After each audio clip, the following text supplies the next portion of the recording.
Mobile আর্থিক প্রতিষ্ঠানের মাধ্যমে সরাসরি উপকারভোগীদের নিকট প্রেরণ কার্যক্রমের শুভ উদ্বোধন অনুষ্ঠানে গণভবন প্রান্তে উপস্থিত আছেন গণপ্রজাতন্ত্রী বাংলাদেশ সরকারের মাননীয় প্রধানমন্ত্রী।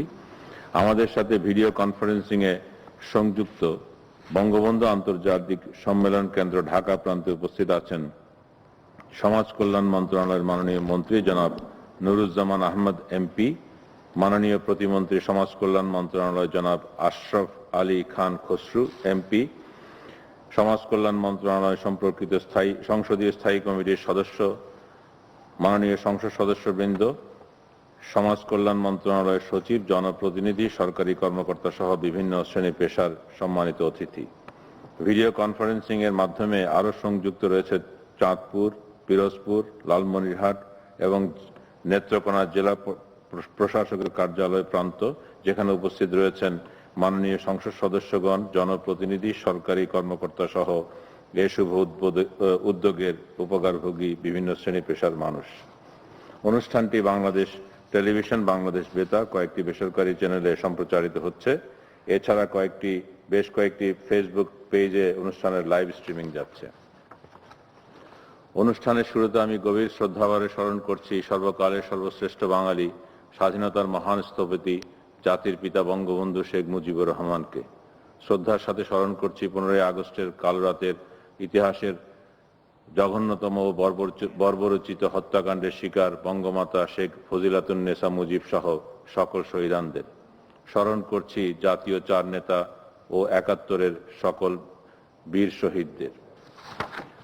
জাতির পিতার স্বপ্ন ও স্বাধীনতা সংগ্রামের মূল লক্ষ্য ক্ষুধামুক্ত ও দারিদ্র্যমুক্ত সোনার বাংলা গড়ার প্রত্যয়ে গণপ্রজাতন্ত্রী বাংলাদেশ সরকারের মাননীয় প্রধানমন্ত্রী শেখ হাসিনা দেশ পরিচালনা করেন স্বল্প, মধ্যম ও দীর্ঘমেয়াদী পরিকল্পনা ও কর্মসূচি প্রণয়ন এবং বাস্তবায়নের মাধ্যমে।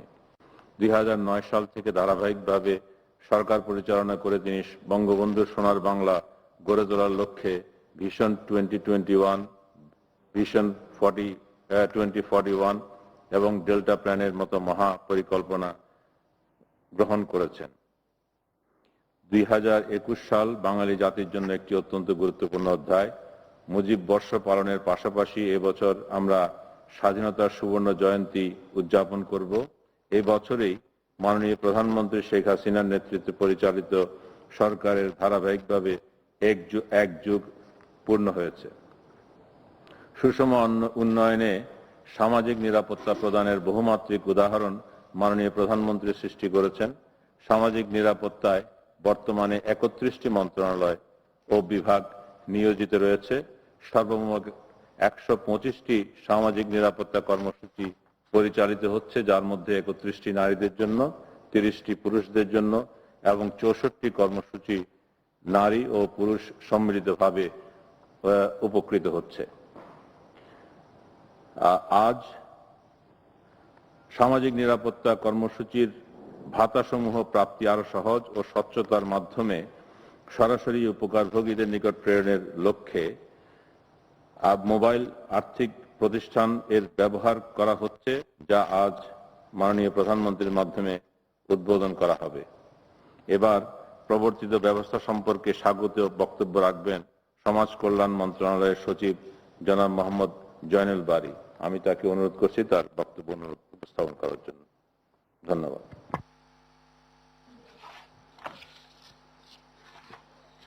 বিসমিল্লাহির রহমানির রহিম। মাননীয় প্রধান অতিথি, গণভবন প্রান্ত থেকে ডিজিটাল প্ল্যাটফর্মে সংযুক্ত গণপ্রজাতন্ত্রী বাংলাদেশ সরকারের মাননীয় প্রধানমন্ত্রী শেখ হাসিনা এমপি, বঙ্গবন্ধু আন্তর্জাতিক সম্মেলন কেন্দ্রে উপস্থিত এই অনুষ্ঠানের সভাপতি সমাজ কল্যাণ মন্ত্রণালয়ের মাননীয় মন্ত্রী জনাব নুরুজ্জামান আহমেদ এমপি, মাননীয় প্রতিমন্ত্রী জনাব মোহাম্মদ আশরাফ আলী খান খসরু এমপি, সংসদীয় স্থায়ী কমিটির মাননীয় সদস্যবৃন্দ, গণভবন প্রান্তে থাকা সম্মানিত মুখ্য সচিব, সম্মানিত সচিববৃন্দ, মহাপরিচালক, সমাজসেবা অধিদপ্তর, সমাজ কল্যাণ মন্ত্রণালয় অধিদপ্তরের সম্মানিত কর্মকর্তাবৃন্দ, আমন্ত্রিত অতিথিবৃন্দ, ইলেকট্রনিক ও প্রিন্ট মিডিয়ার কর্মীবৃন্দ, সুধীবৃন্দ, আসসালামু আলাইকুম। সমাজ কল্যাণ মন্ত্রণালয়ের পক্ষ থেকে আজকের এই মহতী অনুষ্ঠানে আমি আপনাদের সকলকে স্বাগত জানাচ্ছি। বক্তব্যের শুরুতে আমি গভীর শ্রদ্ধা ভরে স্মরণ করছি স্বাধীন বাংলাদেশের মহান স্থপতি, সর্বকালের সর্বশ্রেষ্ঠ বাঙালি জাতির পিতা বঙ্গবন্ধু শেখ মুজিবুর রহমানকে। কৃতজ্ঞ চিত্তে স্মরণ করছি সকল বীর মুক্তিযোদ্ধা ও ৩০ লক্ষ শহীদ ও ২ লক্ষ সম্ভ্রমহারা মা বোনকে। গভীর শ্রদ্ধা ভরে আরো স্মরণ করছি বঙ্গমাতা শেখ ফজিলাতুন্নেসা মুজিব সহ 15ই আগস্টের সকল শহীদ, সকলের আত্মার মাগফিরাত কামনা করছি। সম্মানিত সুধী, আপনারা সকলেই অবগত আছেন যে জাতির পিতা সর্বপ্রথম সামাজিক নিরাপত্তার অধিকার গণপ্রজাতন্ত্রী বাংলাদেশের সংবিধানের 15 অনুচ্ছেদে সন্নিবেশিত করেন। সমাজ কল্যাণ মন্ত্রণালয় সমাজের দরিদ্র ও ঝুঁকিতে থাকা মানুষের জন্ম থেকে মৃত্যু পর্যন্ত জীবনচক্র ব্যাপী সামাজিক নিরাপত্তা কার্যক্রম পরিচালনা করে থাকে।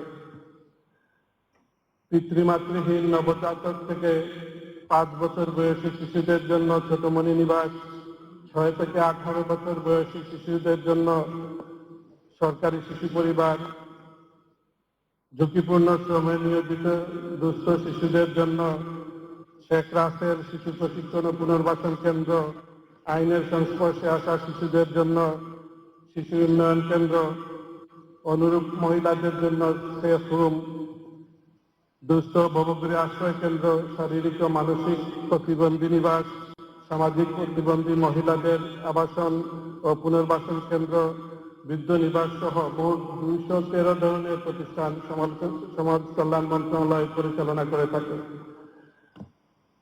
8টি বিভাগীয় শহরে প্রবীণদের উপযোগী সুবিধা সহ 8টি শান্তিনিবাস স্থাপনের প্রকল্প বাস্তবায়নের কাজ বর্তমানে চলমান রয়েছে। সমাজ কল্যাণ মন্ত্রণালয় 514টি হাসপাতাল সমাজসেবা কার্যক্রমের মাধ্যমে গরিব রোগীদের সহায়তা প্রদান করে। Cancer, kidney, liver cirrhosis, thalassaemia সহ 6টি মারাত্মক রোগের জন্য এককালীন আর্থিক সহায়তা প্রদান করে থাকে।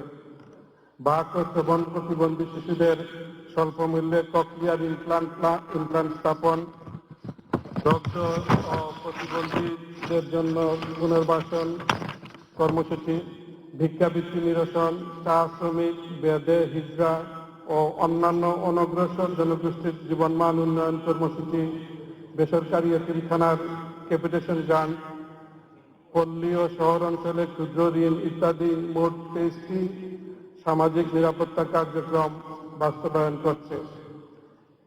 চলতি অর্থ বছরে এই সকল খাতে মোট বরাদ্দ 6,717 কোটি 22 লক্ষ টাকা, যা এই মন্ত্রণালয়ের মোট বাজেটের 85%।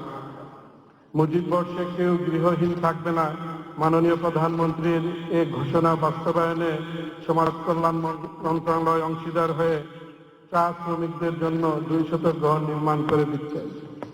মাননীয় প্রধানমন্ত্রী প্রথমবার সরকার গঠন করে বাংলাদেশকে একটি কল্যাণধর্মী রাষ্ট্রে পরিণত করার লক্ষ্যে আপনি বয়স্ক ভাতা এবং বিধবা ও স্বামী পরিত্যক্তা মহিলা ভাতা চালু করেছিলেন। পরবর্তীতে চালু করেন প্রতিবন্ধী ভাতা এবং বৃদ্ধি করেন সকল ভাতার আওতা ও পরিমাণ। 1 লক্ষ প্রতিবন্ধী শিক্ষার্থীর উপবৃত্তি সহ বর্তমানে 4টি কর্মসূচির মোট সুবিধাভোগীর সংখ্যা 88,50,000। মাননীয় প্রধানমন্ত্রী জনগণের দোরগোড়ায় সরকারি সেবা হয়রানিমুক্ত ভাবে পৌঁছে দেওয়ার জন্য আপনার নির্দেশনার প্রেক্ষিতে সমাজ কল্যাণ মন্ত্রণালয় G2P পদ্ধতিতে ভাতা বিতরণের উদ্যোগ গ্রহণ করে। সমাজসেবা অধিদপ্তর সকল ভাতাভোগীর ডেটাবেস তৈরি করেছে। গত 31শে ডিসেম্বর 2020 তারিখে মোবাইল ফিনান্সিয়াল সার্ভিস নগদ ও বিকাশের সাথে চুক্তি স্বাক্ষরিত হয়েছে। আজকের এই অনুষ্ঠানের মাধ্যমে 4টি সামাজিক নিরাপত্তা বেষ্টনীর সুবিধাভোগীদের মোবাইল অ্যাকাউন্টে সরাসরি ভাতা প্রেরণের শুভ সূচনা হতে যাচ্ছে। এই অর্থ বছরের অবশিষ্ট সময়ের সকল ভাতা সুবিধাভোগীগণ নিজ নিজ মোবাইল অ্যাকাউন্টে পাবেন। তাদের কষ্ট লাঘব হবে এবং স্বচ্ছতা নিশ্চিত হবে। মাননীয় প্রধানমন্ত্রী শত ব্যস্ততার মধ্যে আপনি আমাদের এই অনুষ্ঠানে ভার্চুয়ালি সংযুক্ত হয়ে শুভ উদ্বোধন ঘোষণা করতে সদয় সম্মত হয়েছেন। সেজন্য এই অনুষ্ঠানের অত্যন্ত শ্রীবৃদ্ধি হয়েছে এবং আমরা হয়েছি অনুপ্রাণিত। আপনার এই জন্য, আপনার এই সহযোগিতার জন্য আমরা আপনার প্রতি জানাচ্ছি কৃতজ্ঞতা ও বিনম্র শ্রদ্ধা। উপস্থিত সুধী আপনাদের সবাইকে আবারও আন্তরিক শুভেচ্ছা ও ধন্যবাদ। আল্লাহ হাফিজ। জয় বাংলা। বাংলাদেশ চিরজীবী হোক। সমাজ কল্যাণ মন্ত্রণালয়ের সচিব মহোদয়কে ধন্যবাদ।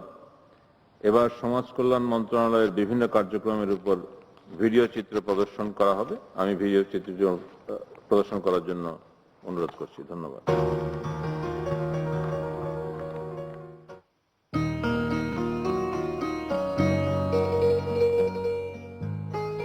পলিমাটির মতো নরম, জলের মতো স্বচ্ছ এদেশের মানুষ বারবার শোষিত, নির্যাতিত হয়েছে বিদেশি শোষক গোষ্ঠীর কাছে। সর্বকালের সর্বশ্রেষ্ঠ বাঙালি জাতির পিতা বঙ্গবন্ধু শেখ মুজিবুর রহমান এই শোষিত, নির্যাতিত, নিপীড়িত মানুষের অধিকার আদায়ে গর্জে ওঠেন। শুরু হয় মুক্তিযুদ্ধ।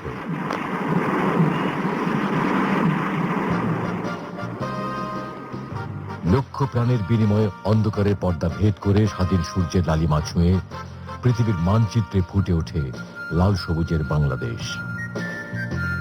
যুদ্ধ বিধ্বস্ত স্বাধীন বাংলার অসহায় মানুষকে বুকে টেনে নেন বঙ্গবন্ধু। তিনি হয়ে উঠেছিলেন সকলের পিতা। এমনকি যুদ্ধ শেষে নির্যাতিত নারীদেরও পিতৃস্নেহে গ্রহণ করেন তিনি। বীরাঙ্গনার স্বীকৃতি দেন এবং পুনর্বাসনের ব্যবস্থা করেন। তাদের উদ্দেশ্যে বঙ্গবন্ধু মমতা ভরে বলেছিলেন, কেউ যদি বীরাঙ্গনাদের পিতার নাম জিজ্ঞাসা করে তবে বলে দিও তাদের পিতা শেখ মুজিবুর রহমান, আর তাদের ঠিকানার পাশে লিখে দিও ধানমন্ডি 32 নম্বর। তিনি যুদ্ধ শিশুদের জন্য বাংলাদেশ পরিত্যক্ত শিশু আদেশ 1972 জারি করেন এবং শিশুদের সুরক্ষায় প্রণয়ন করেন শিশু আইন 1974। স্বপ্নের সোনার বাংলা গড়ে তুলতে তিনি বহুমুখী পদক্ষেপ গ্রহণ করেন। বঙ্গবন্ধু দৃঢ় কণ্ঠে বলেন, স্বাধীনতা আমার ব্যর্থ হয়ে যাবে যদি আমার বাংলার মানুষ পেটে ভরে ভাত না খায়। এই স্বাধীনতা আমার পূর্ণ হবে না যদি বাংলার মা বোনেরা কাপড় না পায়। 1974 সালে পল্লী সমাজসেবা কার্যক্রম নামে চালু করেন দেশের প্রথম ক্ষুদ্র ঋণ কার্যক্রম। এরই ধারাবাহিকতায় দারিদ্র্যমুক্ত সমাজ গঠনে 1975 সালে চালু করেন পল্লী মাতৃকেন্দ্র কার্যক্রম সহ অন্যান্য কল্যাণমুখী কার্যক্রম। বঙ্গবন্ধু কন্যা মাননীয় প্রধানমন্ত্রী শেখ হাসিনা পথ চলা শুরু করেন পিতার দেখানো পথেই। সামাজিক নিরাপত্তা বেষ্টনীর আওতায় 1998 সালে চালু করেন যুগান্তকারী বয়স্ক ভাতা। পরের বছর চালু করেন বিধবা ও স্বামী নিগৃহীতা ভাতা এবং মুক্তিযোদ্ধা সম্মানী ভাতা। 1998-99 সালে বয়স্ক ভাতাভোগী সংখ্যা ছিল 4,03,000 জন, বর্তমানে 49 লক্ষ জন। বিধবা ও স্বামী নিগৃহীতা ভাতাভোগী সংখ্যা ছিল 4,03,000 জন, বর্তমানে 20,50,000 জন। শুরুতে প্রতিবন্ধী ভাতাভোগী সংখ্যা ছিল 1,04,000 জন, বর্তমানে 18 লক্ষ জন। প্রতিবন্ধী শিক্ষা উপবৃত্তির সংখ্যা ছিল 12,000 জন, বর্তমানে 1 লক্ষ জন। 2009 সালে মাননীয় প্রধানমন্ত্রীর দ্বিতীয়বারের মতো ক্ষমতায় আসার পর সমাজ কল্যাণ মন্ত্রণালয়ের 52টি জনবান্ধব সেবা ডিজিটাইজেশন করার উদ্যোগ হিসেবে তৈরি হয় সামাজিক নিরাপত্তা কর্মসূচির ভাতাভোগীদের ম্যানেজমেন্ট ইনফরমেশন সিস্টেম বা MIS। প্রতিবন্ধী ব্যক্তিদের ডেটাবেজ ডিসএবিলিটি ইনফরমেশন সিস্টেম চালু করার বিষয়ে অগ্রণী ভূমিকা পালন করেন প্রধানমন্ত্রীর সুযোগ্য কন্যা সাইমা ওয়াজেদ হোসেন। 2018 সালের 17 জুলাই মাননীয় প্রধানমন্ত্রী এজেন্ট ব্যাংকিং এর মাধ্যমে ভাতাভোগীদের ব্যাংক হিসাবে ভাতা প্রেরণ কার্যক্রমের শুভ উদ্বোধন করেন। বর্তমানে দেশে 77টি উপজেলায় প্রায় 12 লক্ষ ভাতাভোগী এজেন্ট ব্যাংকিং এর মাধ্যমে সরাসরি ভাতা গ্রহণ করছেন। ভাতাভোগীদের কষ্ট নিরসনের লক্ষ্যে স্বাধীনতার 50তম বর্ষের সূচনা লগ্নে আজ 14 জানুয়ারি 2021 মাননীয় প্রধানমন্ত্রীর শুভ উদ্বোধনের মধ্য দিয়ে মোবাইল আর্থিক প্রতিষ্ঠানের মাধ্যমে সরাসরি ভাতাভোগীদের মোবাইলে ভাতা প্রদান কার্যক্রম শুরু হতে যাচ্ছে। স্বচ্ছতা, দক্ষতা ও দ্রুততার সাথে সমাজের দরিদ্র, প্রবীণ, বিধবা, প্রতিবন্ধী ও অনগ্রসর মানুষের হাতের মুঠোফোনে ভাতার অর্থ পৌঁছে দেয়াই হবে মুজিব বর্ষের শ্রেষ্ঠ উপহার। দিন বদলাইছে, দাদি এখন জিটুপির মাধ্যমে সরাসরি ভাতা পায়। জিটুপি আবার কি? জিটুপি হইতেছে তাড়াতাড়ি, ঝামেলা ছাড়া আর সহজে সরকারের কাছ থেকে টাকা পাওয়ার উপায়।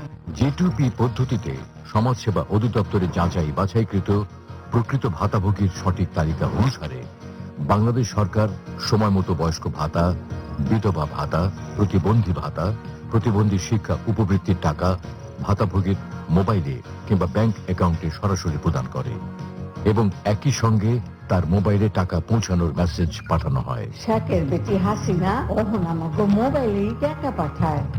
মানুষের অধিকার প্রতিষ্ঠায় যারা অনন্য, তারাই বঞ্চিত মানুষের হৃদয়ের রাজা। প্রধানমন্ত্রী শেখ হাসিনা সামাজিক নিরাপত্তা কর্মসূচি প্রবর্তনের মাধ্যমে নিঃস্ব মানুষের সন্তুষ্টি অর্জনে সক্ষম হয়েছেন। তিনি নিগৃহীত মানুষের হৃদয়ে বেঁচে থাকবেন অনন্তকাল। যতদিন সূর্য উদিত হবে বাংলায়, উজ্জ্বল রক্তলাল।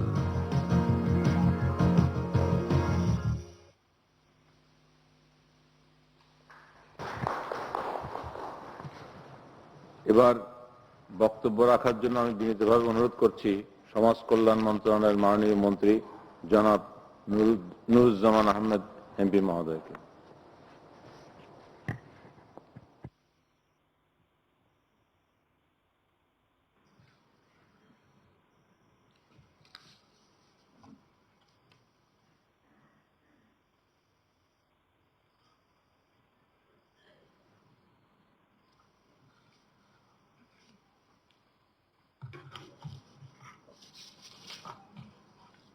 বিসমিল্লাহির রহমানির রহিম। সামাজিক নিরাপত্তা কর্মসূচির সুবিধাভোগীদের ভাতা মোবাইল ফাইন্যান্সিয়াল সার্ভিসের মাধ্যমে জিটুপি পদ্ধতিতে বিতরণের শুভ উদ্বোধনী অনুষ্ঠানের মাননীয় প্রধান অতিথি গণপ্রজাতন্ত্রী বাংলাদেশ সরকারের মাননীয় প্রধানমন্ত্রী বঙ্গবন্ধু কন্যা দেশরত্ন শেখ হাসিনা গণভবন থেকে আজকে ভিডিও কনফারেন্সের মাধ্যমে সুবিধাভোগীদেরকে সরাসরি ভাতা প্রদানের শুভ উদ্বোধন তিনি ঘোষণা করবেন। আজকের এই শুভ উদ্বোধনী অনুষ্ঠানে আমাদের মাঝে উপস্থিত আছেন মাননীয় প্রতিমন্ত্রী জনাব আশরাফ আলী খান খসরু, সমাজ কল্যাণ মন্ত্রণালয়। উপস্থিত আছেন আমাদের সমাজ কল্যাণ মন্ত্রণালয়ের সম্মানিত সচিব জনাব জয়নুল বারী। উপস্থিত আছেন মাননীয় সংসদ সদস্যবৃন্দ। উপস্থিত আছেন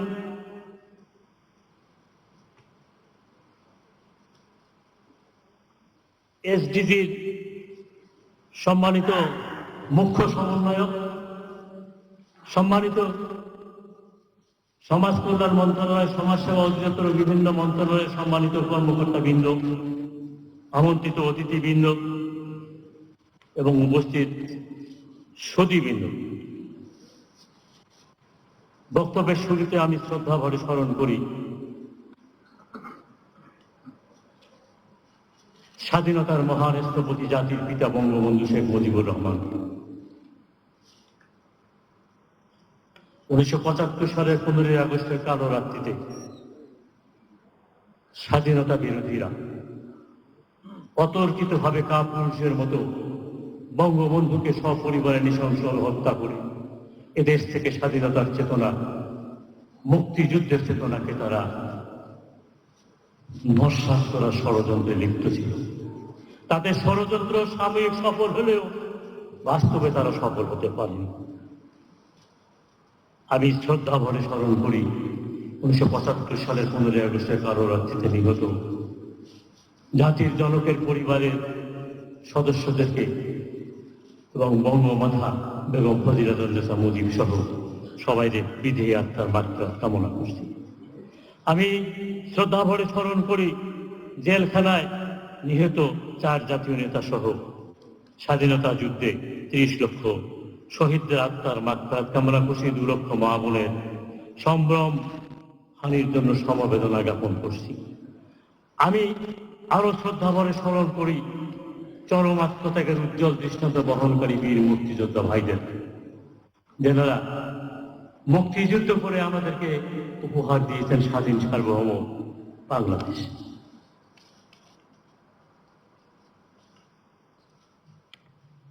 বক্তব্যের শুরুতে আমি গণপ্রজাতন্ত্রী বাংলাদেশ সরকারের মাননীয় প্রধানমন্ত্রী সদয় দৃষ্টি আকর্ষণ করে বলতে চাই, পৃথিবীতে যা কিছু সুন্দর, যা কিছু মঙ্গলময়, তা কখনো থেমে থাকে না।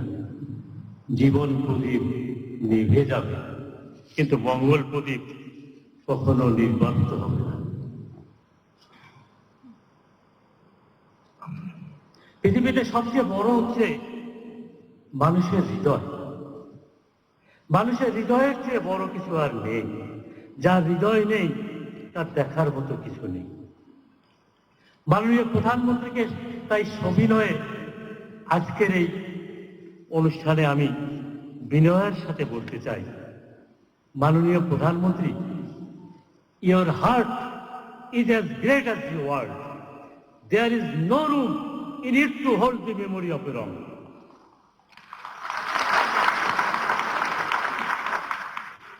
ঐশ্বর্যের পাহাড় দিয়ে জীবনকে মাপা যায় না। জীবনকে মাপা হয় অন্তরের মহত্বের নিরিখে। সামাজিক নিরাপত্তা কর্মসূচির 1 কোটির মতো ভাতাভোগীর দুঃখ কষ্টের কথা চিন্তা করে সরাসরি মোবাইল ফাইন্যান্সিয়াল সার্ভিসের মাধ্যমে তাদের টাকা প্রদানের ব্যবস্থা করার জন্য মাননীয় প্রধানমন্ত্রীকে জানাই আন্তরিক অভিনন্দন, কৃতজ্ঞতা। মাননীয় প্রধানমন্ত্রী দেশের 1 কোটি ভাতাভোগী যারা বয়স্ক মানুষ, বিধবা, প্রতিবন্ধী মানুষ, সরাসরি ভাতা প্রদানের এই শুভ উদ্বোধনে তারা নতুন আত্মপ্রত্যয়ে উজ্জীবিত হয়ে সেই আপনাকে তারা সেই কবিতার ভাষায় তারা বলতে চাচ্ছে, কি জানি কি হলো আজি, জাগিয়া উঠিল প্রাণ, দূর হতে শুনি যেন মহাসাগরের গান। সেই সাগরের পারে হৃদয় ছুটিতে চায়, তারই পদপ্রান্তে গিয়ে জীবন টুটিতে চায়। মাননীয় প্রধানমন্ত্রী, বঙ্গবন্ধুকে হত্যা করার পরে এদেশে যারা শাসক এসেছিল তারা কোনোদিনও এই গরিব দুঃখী মেহনতি মানুষ, সুবিধাবঞ্চিত মানুষ, বঙ্গবন্ধু স্বাধীনতার পরে ঘোষণা দিয়েছিলেন যে আমার গরিব দুঃখী মানুষের যেন তারা খাবার পায়। আজকে তারা জন্য তাদের অধিকার সুনিশ্চিত করার জন্য বঙ্গবন্ধু সংবিধানে তাদের অধিকার সুনিশ্চিত করে গেছে। বঙ্গবন্ধুকে হত্যা করার পরে যে সরকারগুলি এসেছিল তারা সাধারণ মানুষের জন্য কোনো কিছু মঙ্গলজনক কিছু করতে সক্ষম হয়নি। 1996 সালের সরকার গঠনের পরে আপনি বঙ্গবন্ধুর কন্যা হিসাবে বঙ্গবন্ধুর স্বপ্নকে সফল করার সুমহান প্রত্যয় নিয়ে প্রতিবন্ধকতার দুর্ভেদ্য প্রাচীরকে ভেঙে ফেলার চেষ্টায়, নিরলস সাধনায়, অটল প্রচেষ্টায় অনড় থেকে একের পর এক অসম্ভবকে সম্ভব করে দেশের জন্য, দেশের মানুষের জন্য সর্বক্ষেত্রে সফলতা নিয়ে আসছে। হাজারো বাধার বিন্ধ্যাচল টপাটপ টপকে একের পর এক জিতে চলেছেন শত্রুর দ্বারা কঠিন চ্যালেঞ্জ। দেশকে পৌঁছে দিয়েছেন দুর্গম হিমালয় শৃঙ্গের মতো অনন্য উচ্চতায়।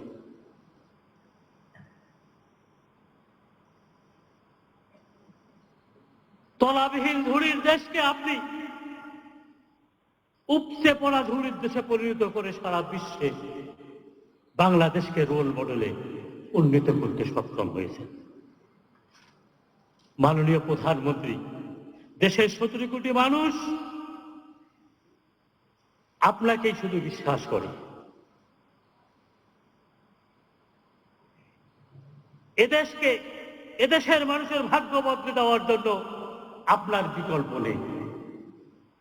পিতার সাহস ও রাজনৈতিক প্রজ্ঞা দূরদর্শিতা আপনাকে দেশের গণ্ডি ছড়িয়ে বিশ্ব পরিমণ্ডলে আসন দিয়েছে।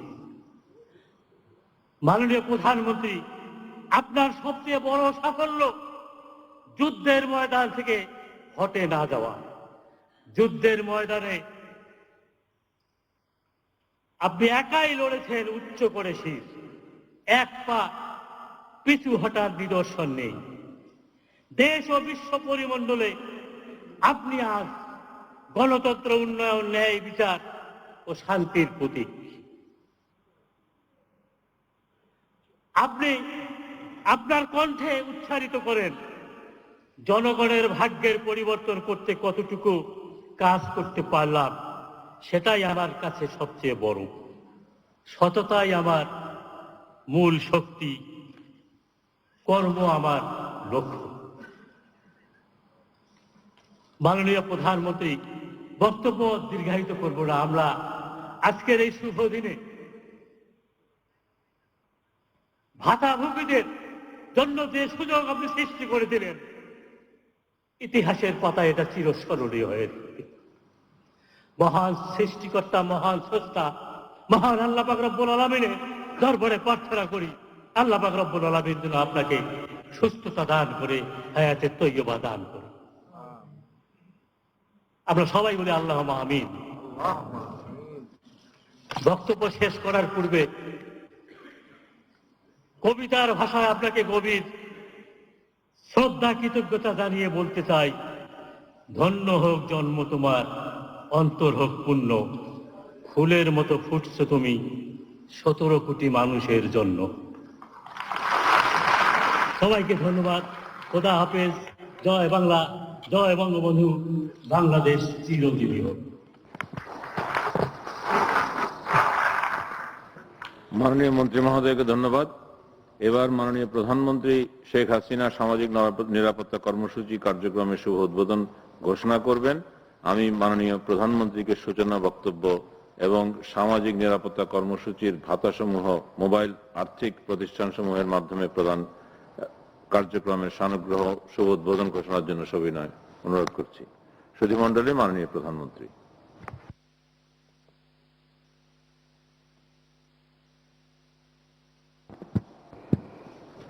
বিসমিল্লাহির রহমানির রহিম। আজকের অনুষ্ঠানের সভাপতি, সহকর্মীবৃন্দ এবং বাংলাদেশের ভাতাপ্রাপ্ত আমার প্রবীণ, বিধবা, স্বামী পরিত্যক্তা এবং প্রতিবন্ধী ভাই বোনেরা, ভিডিও কনফারেন্সের মাধ্যমে সরাসরি সংযুক্ত যারা রয়েছেন, উপস্থিত সুধীমণ্ডলী, সবাইকে আন্তরিক শুভেচ্ছা জানাই। আমাদের মাননীয় মন্ত্রী এত চমৎকার করে বক্তৃতা দিয়ে গেছেন যে সেটা এরপরে আর বলার কিছু থাকে না। তবে তিনি কবিতার ভাষায় যখন শেষ করেছেন, আমিও বলতে চাই একটু কবিতার ভাষায়। The woods are lovely, dark and deep. I have promises to keep and miles to go before I sleep, and miles to go before I sleep. অন্ধকার, ঘন অন্ধকার বনায়ন দেখতে সুন্দর, কিন্তু আমাকে এই ঘন অন্ধকারের সেই ঘন গভীর জঙ্গল পার হতেই হবে এবং আমার চলার পথ শেষ নেই। মাইলের পর মাইল আমাকে যেতে হবে। আমাকে ক্লান্ত হলে চলবে না, ঘুমালে চলবে না। আমার অভিষ্ট লক্ষ্যে আমাকে পৌঁছাতেই হবে। আর সেই লক্ষ্যটা কি? সেই লক্ষ্যটা হলো এদেশের মানুষের ভাগ্যের পরিবর্তন করা। যে স্বপ্নটা দেখেছিলেন আমার বাবা, যে তার জীবনটাকে উৎসর্গ করেছিলেন, তিনি নিজের জীবনের সুখ স্বাচ্ছন্দ্য সব ত্যাগ করেছিলেন দুঃখী মানুষের মুখে হাসি ফোটাবার জন্য। দুঃখী মানুষের মুখে হাসি ফোটানো এটা অত্যন্ত একটা কঠিন কাজ, কিন্তু সেই কাজটাই তিনি করতে চেয়েছিলেন নিজের জীবনকে উৎসর্গ করে দিয়ে। নিজের জীবনের সুখ স্বাচ্ছন্দ্য দেখেননি, নিজের জীবনের ভবিষ্যতের দিকে তাকাননি, বন্ধুর পথ অতিক্রম করেছেন,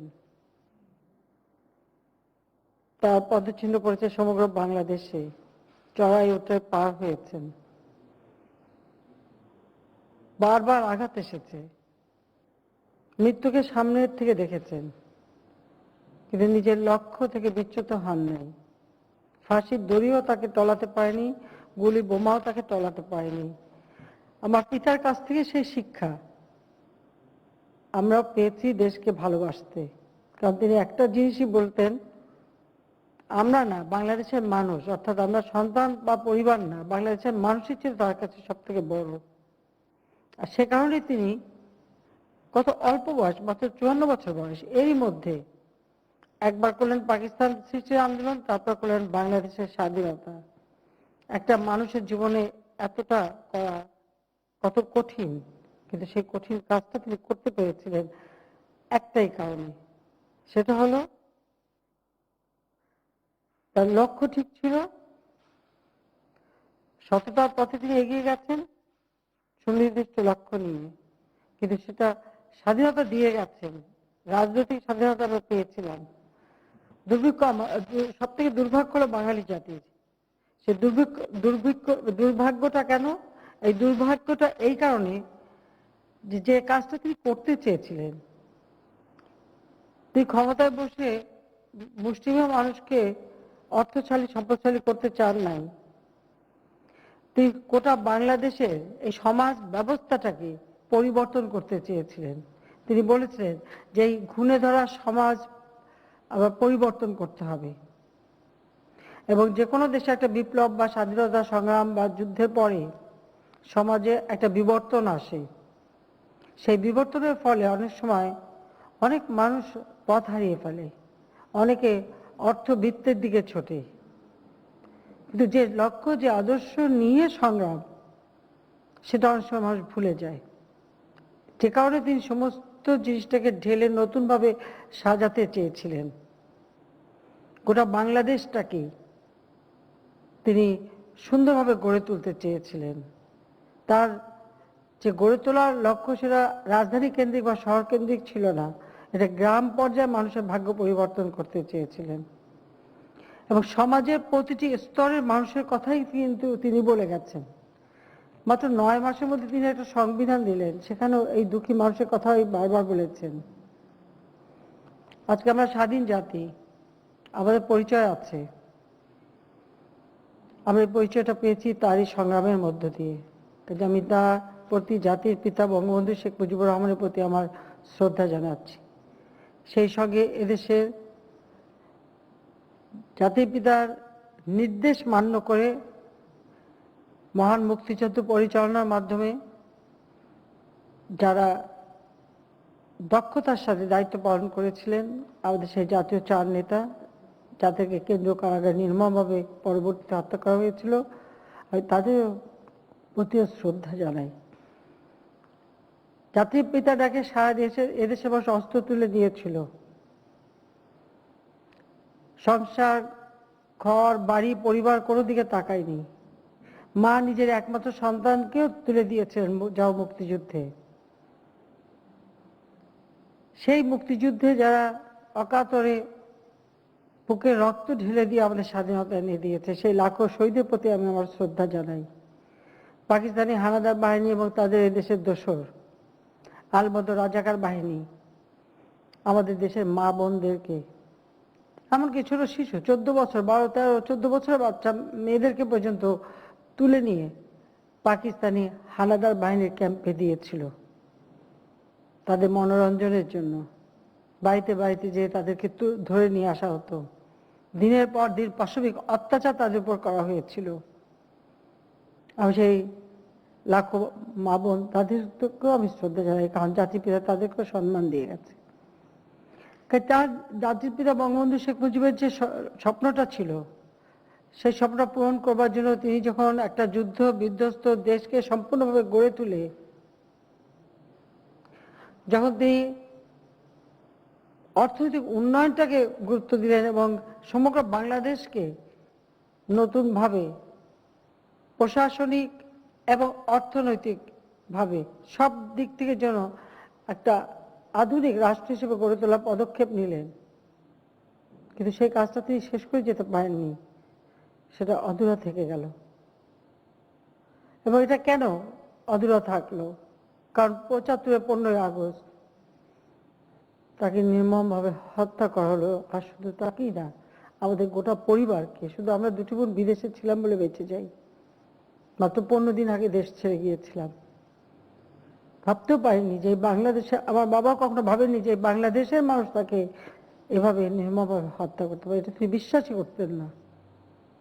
যে মানুষগুলোকে সবথেকে বিশেষ করে সেখান থেকে কিছু কুলাঙ্গার জন্মালো, আর তারাই তাকে কেড়ে নিল বাংলার মানুষের কাছ থেকে। ক্ষতিকার হলো এদেশের মানুষের। 19টা কু হয়েছে, সেনাবাহিনীতে একের পর এক লাশ পড়েছে, হাজার হাজার লাশ পড়েছে, সৈনিক আর অফিসার নির্বিচারে হত্যা করা হয়েছে। আর এদেশের মানুষ বঞ্চিত বছরের পর বছর।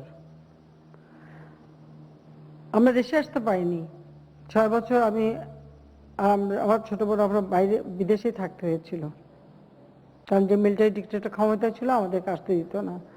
আওয়ামী লীগ যখন আমাকে 81 সালে আমার অবর্তমানে আমাকে আওয়ামী লীগের সভানেত্রী নির্বাচিত করে, তখন আমি জনগণের সমর্থন নিয়ে একরকম জোর করে দেশে ফিরে আসি।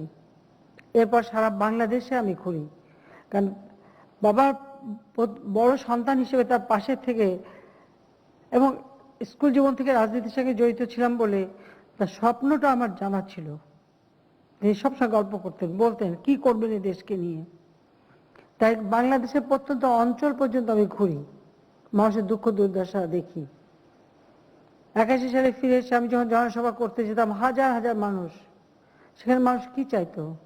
জীর্ণ কাপড়, শীর্ণ দেহ, পেটে ক্ষুধা, হাতে শান কিনে আমাকে ইশারা দিত, আর পেট দেখো তো মা খাবার চাই, কাপড় দেখো তো ছেঁড়া কাপড়। বিদেশ থেকে পুরোনো কাপড় এনে এদেশের মানুষকে পরানো হতো, সে তো কিছু লোক পেত। এই ধরনের একটা পরিবেশ আমার নিজের চোখে দেখা। দিনের পর দিন দুর্ভিক্ষ, সারি সারি মানুষগুলি দাঁড়িয়েছে মনে হচ্ছে জীবন্ত কঙ্কাল।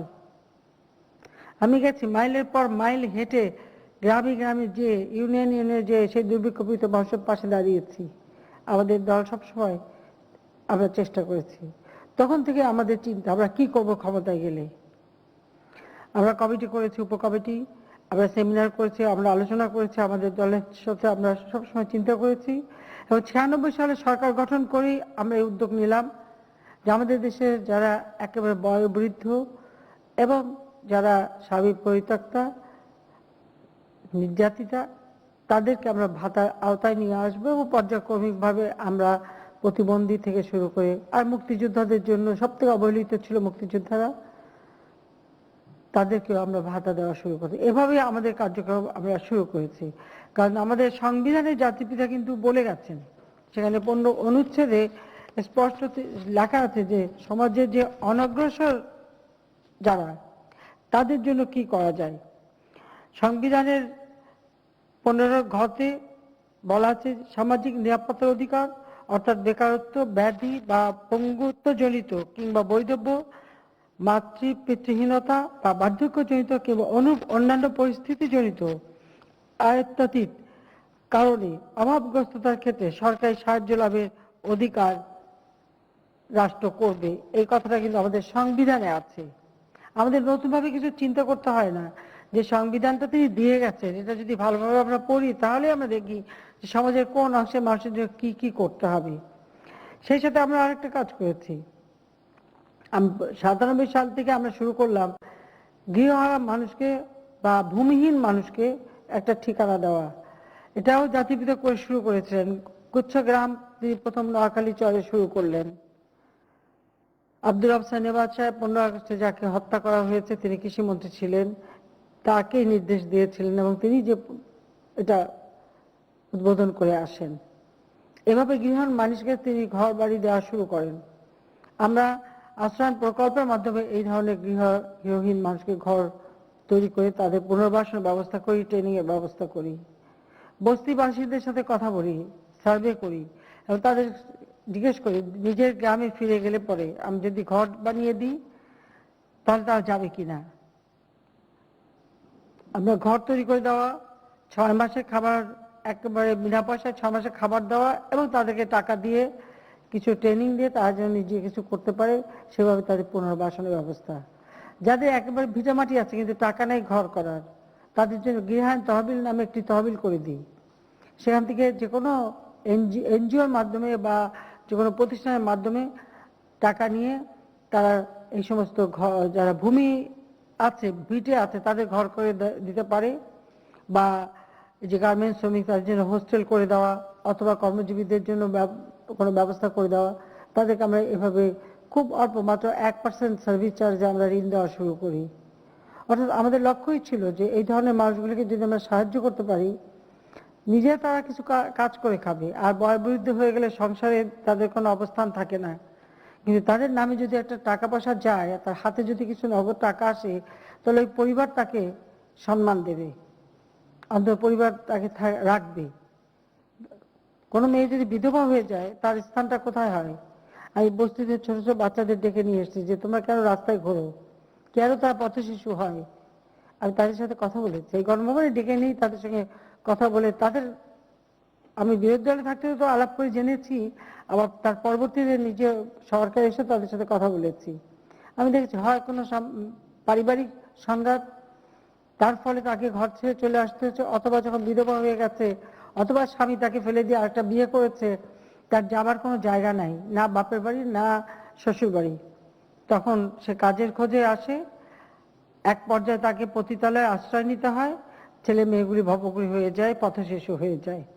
তো সামাজিক এই যে অবিচারটা, এর হাত থেকে রক্ষা করবার জন্যই আমরা এই স্বামী পরিত্যক্তা বা যারা বিধবা তাদের ভাতার ব্যবস্থা করি।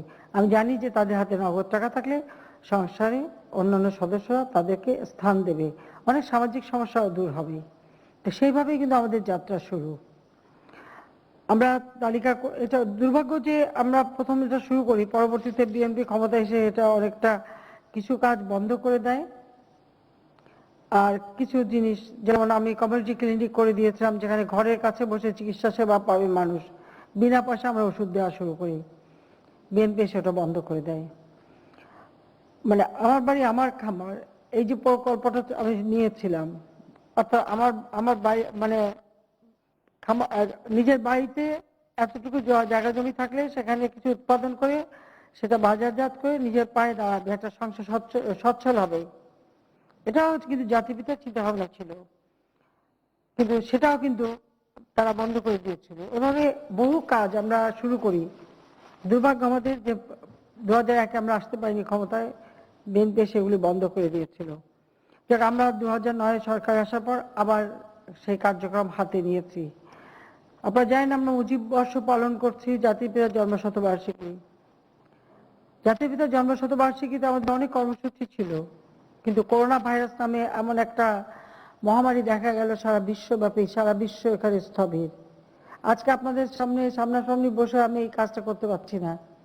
আমি ডিজিটাল বাংলাদেশ করেছি, মোবাইল ফোন আজকে সকলের হাতে হাতে। 96 সালে এটা আমরাই সকলের হাতে তুলে দিয়েছিলাম। আগে আমাদের কোনো ডিজিটাল ফোন ছিলই না বলতে গেলে।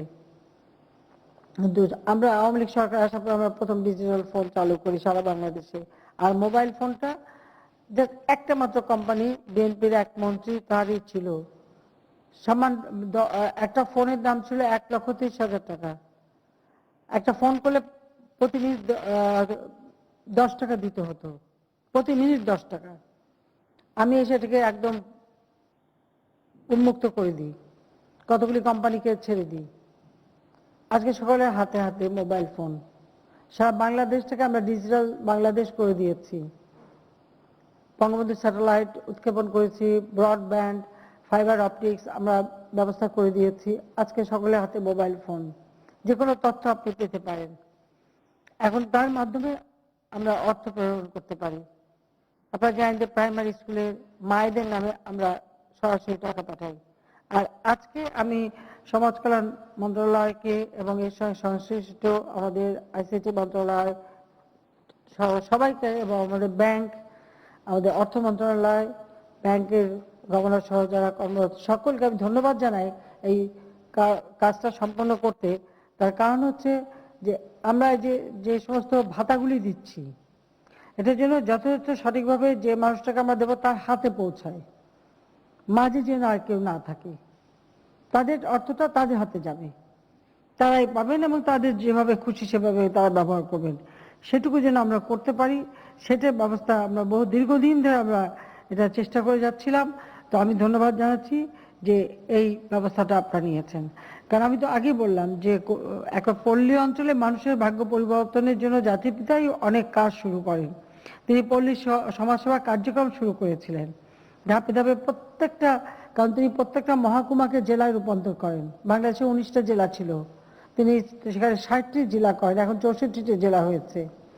এবং প্রতিটি ইউনিয়ন পর্যায় পর্যন্ত হাসপাতাল করা এবং এই যে মানুষকে অর্থাৎ পল্লী সমাজসেবার কার্যক্রম চালু করা, কোঅপারেটিভের মাধ্যমে চাষবাস করে ফসল উৎপাদন বৃদ্ধি করা, উৎপাদিত ফসলের ন্যায্য মূল্য যাতে কৃষক পায় তার নিশ্চয়তা দেওয়া, এই সব কাজগুলি কিন্তু তিনি করতে চেয়েছেন এবং শুরুও করেছিলেন, কিন্তু সেগুলি আর করে যেতে পারেনি। যাও, আমরা আসার পর আমরা সেই প্রচেষ্টা হাতে নিয়েছি এবং কাজ করে যাচ্ছি।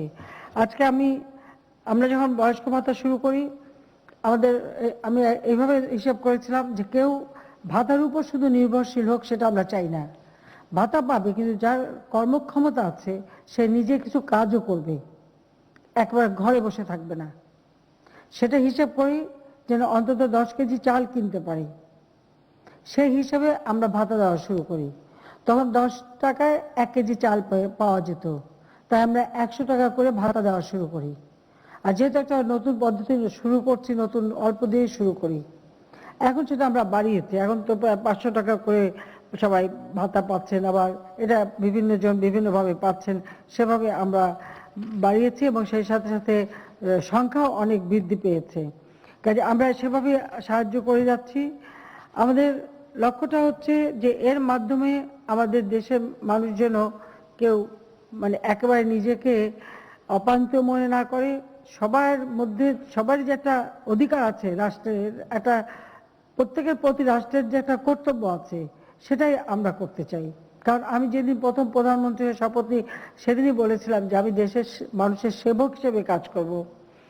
প্রধানমন্ত্রী তো আর কিছু না, প্রধানমন্ত্রী তো আমার কাছে এটা যে আমি কাজ করবার সুযোগটা পাচ্ছি, কাজ করার ক্ষমতাটা পাচ্ছি। কাজে সেই মানুষের জন্য কাজ করব, মানুষের সেবা করব। আমার সরকার মানে মানুষের সেবক, এই সেবক হিসেবে কাজ করতে চাই। আর যে কারণে আমরা এই পদক্ষেপটা নিই।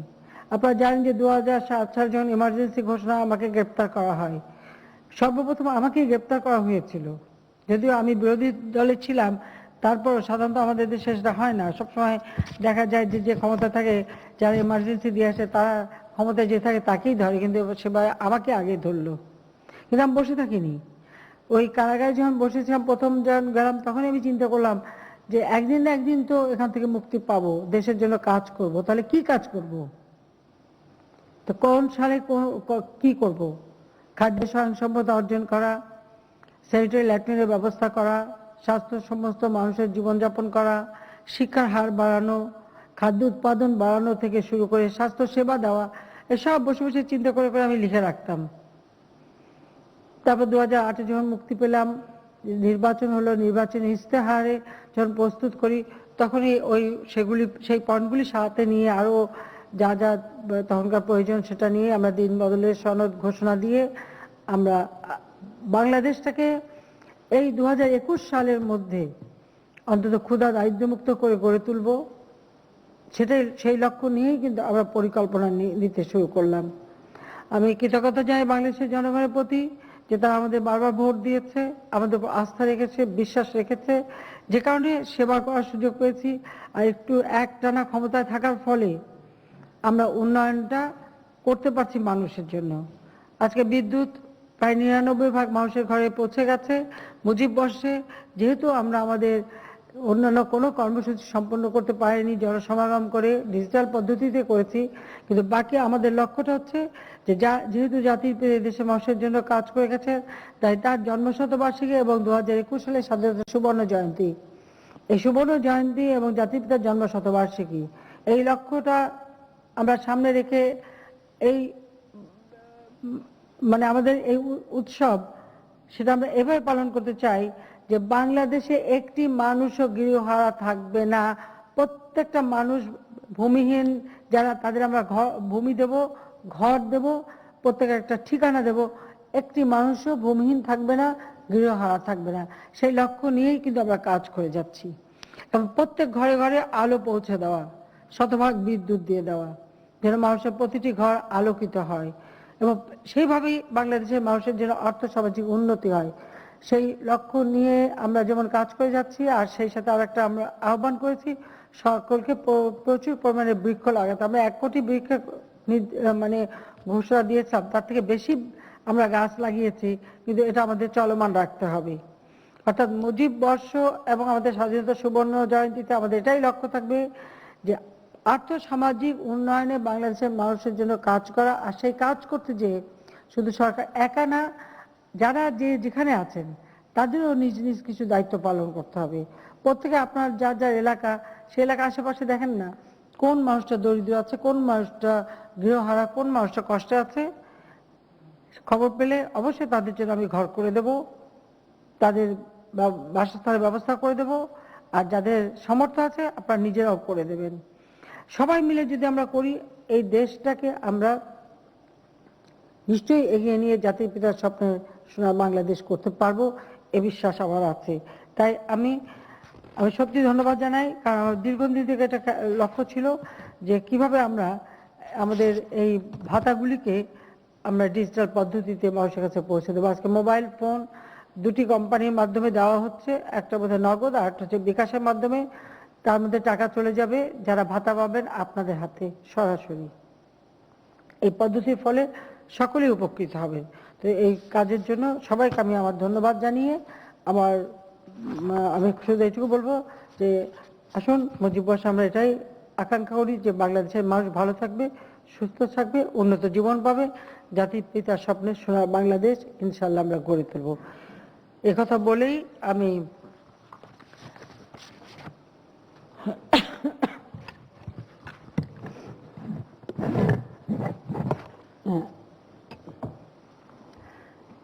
আমি ঘোষণা করছি যে আমি সামাজিক নিরাপত্তা কর্মসূচির আওতায় বয়স্ক ভাতা, বিধবা ও স্বামী নিগৃহীতা ভাতা, প্রতিবন্ধী ভাতা এবং প্রতিবন্ধী শিক্ষার্থীদের জন্য শিক্ষা উপবৃত্তি, মোবাইল আর্থিক প্রতিষ্ঠান, নগদ ও বিকাশের মাধ্যমে সরাসরি সুবিধাভোগীদের নিকট প্রেরণ কার্যক্রমে শুভ উদ্বোধন ঘোষণা করছি।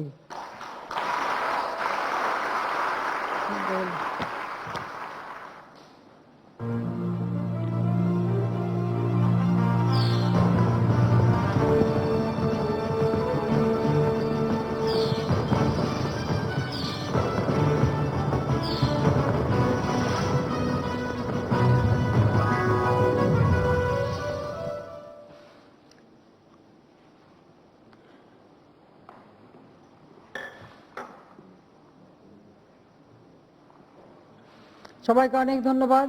জয় বাংলা, জয় বঙ্গবন্ধু, বাংলাদেশ চিরজীবী হোক।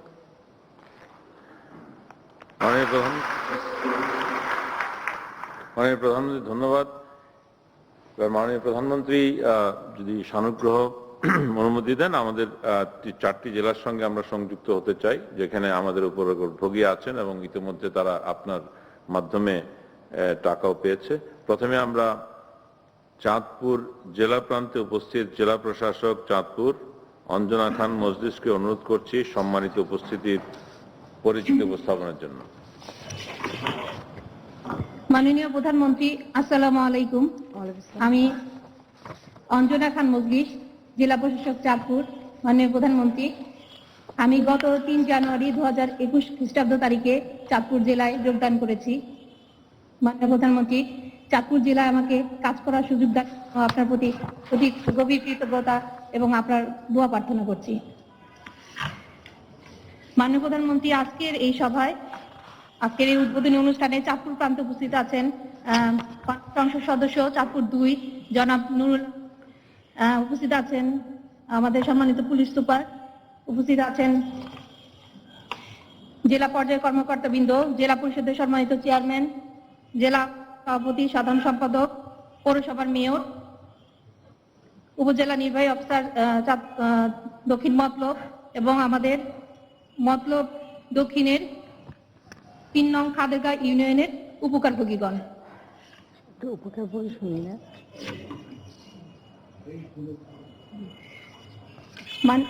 মাননীয় প্রধানমন্ত্রী, চাঁদপুর জেলায় বিভিন্ন ভাতাভোগীর সংখ্যা প্রায় 1,95,022 জন। এর মধ্যে বয়স্ক ভাতাভোগীর সংখ্যা 1,10,296 জন, বিধবা এবং স্বামী নিগৃহীতা ভাতাভোগীর সংখ্যা 46,377 জন, অসচ্ছল প্রতিবন্ধী ভাতার সংখ্যা 30,120 জন, বেতে ভাতাভোগীর সংখ্যা 823 জন, অনগ্রসর জনগোষ্ঠীর ভাতার সংখ্যা 863 জন, হিজড়া জনগোষ্ঠীর ভাতার সংখ্যা 24 জন, প্রতিবন্ধী শিক্ষাবৃত্তির সংখ্যা 1,442 জন, বেদে শিক্ষা উপবৃত্তির সংখ্যা 275 জন, অনগ্রসর জনগোষ্ঠীর উপবৃত্তির সংখ্যা 534 জন, হিজড়া শিক্ষা উপবৃত্তির সংখ্যা 1,442 জন। ক্যান্সার ও বিভিন্ন দুরারোগ্য রোগে আর্থিক সহায়তা পেয়েছেন এ জেলায় 380 জন। 2020-21 বছরে এ সকল ভাতার মোট আর্থিক মূল্য দাঁড়ায় 124,08,82,100 টাকা। মাননীয় প্রধানমন্ত্রী, আপনার কাছে কৃতজ্ঞতা জ্ঞাপন করছি। 2020-21 অর্থ বছরে সারা দেশে 112টি উপজেলাকে আপনি শতভাগ বয়স্ক এবং বিধবা ভাতার আওতায় এনেছেন। সেক্ষেত্রে আমাদের চাঁদপুর জেলার 8টি উপজেলার মধ্যে 6টি অন্তর্ভুক্ত হয়েছে। এর জন্য মাননীয় প্রধানমন্ত্রী, চাঁদপুর জেলাবাসীর পক্ষ থেকে আপনার প্রতি গভীর কৃতজ্ঞতা জ্ঞাপন করছি। আজকে এই ভিডিও কনফারেন্সের মাধ্যমে মাননীয় প্রধানমন্ত্রী আপনি সামাজিক নিরাপত্তা কর্মসূচির আওতায় মোবাইল ফিনান্সিয়াল সার্ভিস এর মাধ্যমে নগদ বিকাশের মাধ্যমে G2P পদ্ধতিতে ভাতাভোগীদের নিকট সরাসরি যে ভাতা পৌঁছে দেওয়ার যে উদ্যোগ এর শুভ উদ্বোধন ঘোষণা করেছেন, তা একটি যুগান্তকারী পদক্ষেপ। এর ফলে ভাতাভোগীদের ব্যাংকে গিয়ে ঘন্টার পর ঘন্টা দাঁড়িয়ে থাকতে হবে না এবং তারা কষ্ট উপভোগ করবে না। তাদের যাতায়াত খরচ বেঁচে যাবে এবং তারা বাড়ির কাছে খুব সহজে বিকাশ এবং নগদের মাধ্যমে এজেন্টের মাধ্যমে ভাতাগুলো তুলতে পারবে। এই সেবায় অন্তর্ভুক্ত হবে চাঁদপুর জেলার 1,95,022 জন ভাতাভোগী। মাননীয় প্রধানমন্ত্রী, আমাদের চাঁদপুর প্রান্তে আগে আমি বলেছি আমাদের মাননীয় সংসদ সদস্য নুরুল আমিন চাঁদপুর 2 উপস্থিত আছেন এবং আমাদের জেলা পর্যায়ের কর্মকর্তারা আছেন এবং আমাদের ভাতাভোগীরা উপস্থিত আছেন এবং আমাদের জেলা আওয়ামী লীগের সভাপতি, সেক্রেটারি এবং জেলা পরিষদের সম্মানিত চেয়ারম্যান মহোদয় উপস্থিত আছেন। মাননীয় প্রধানমন্ত্রী, আপনি যার সাথে কথা বলার সানুগ্রহ অভিব্যক্তি ব্যক্ত করবেন, আমি মাইক্রোফোনটি তার কাছে হস্তান্তর করব। মাননীয় প্রধানমন্ত্রী, পরিশেষে আপনার দীর্ঘায়ু এবং সুস্বাস্থ্য কামনা করছি। ধন্যবাদ মাননীয় প্রধানমন্ত্রী। অনেক অনেক ধন্যবাদ। আমাদের তো পার্লামেন্ট শুরু হবে, পার্লামেন্টের মেম্বারদের সাথে কথা বলার সুযোগ আমি পাবো। তো আমি আসলে একটু ভাতা যারা উপকারভোগী তাদের সাথে একটু কথা বলতে চাই, তাদের কথাটাই শোনা প্রয়োজন। বলেন একটু। জি মাননীয় প্রধানমন্ত্রী, আমাদের 4 ক্যাটাগরির ভাতাভোগী এখানে উপস্থিত আছেন। তার মধ্যে আমি প্রথমে ইমাম হাসান, আমাদের প্রতিবন্ধী শিক্ষা উপবৃত্তি, তাকে এখানে কিছু বলার জন্য অনুরোধ জানাচ্ছি, তার অভিব্যক্তি ব্যক্ত করার জন্য অনুরোধ জানাচ্ছি।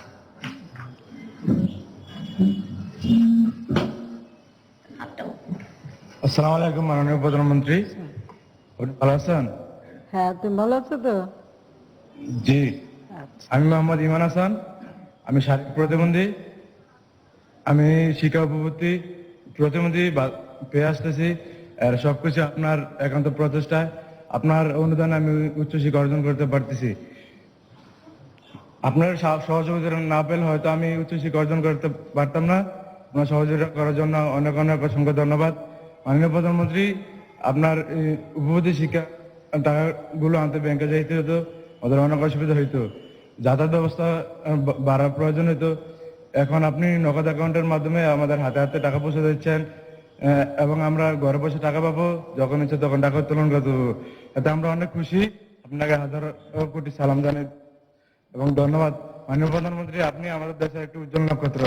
আপনি আমাদের সুবিধা বঞ্চিত মানুষের পাশে আসছেন এবং থাকবেন, এই প্রত্যাশায় আপনার দীর্ঘজীবী হোক। আপনার সুস্বাস্থ্য কামনা করছি। জয় বাংলা, জয় বঙ্গবন্ধু, বাংলাদেশ। দেখ, আমরা অনেক অনেক দোয়া নিয়ে।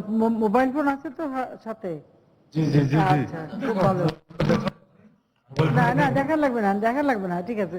ও তো ঠিক আছে, খুব ভালো। দেখ আমি আশা করি ভালোভাবে পড়াশোনা করবে। ঠিক আছে, মাস্কটা পরে থাকো।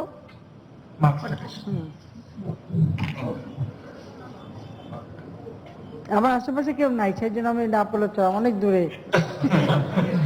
কাছাকাছি থাকলে সব পড়ে থাকা ভালো। ঠিক আছে, আর কে আছে এখানে? কোনো আমাদের মাননীয় প্রধানমন্ত্রী আমাদের বয়স্ক ভাতাভোগী একজন আছেন, উনি ওনার অভিপ্রায় ব্যক্ত করতে পারবেন। ওনার নাম আওয়াল, মোহাম্মদ আওয়াল।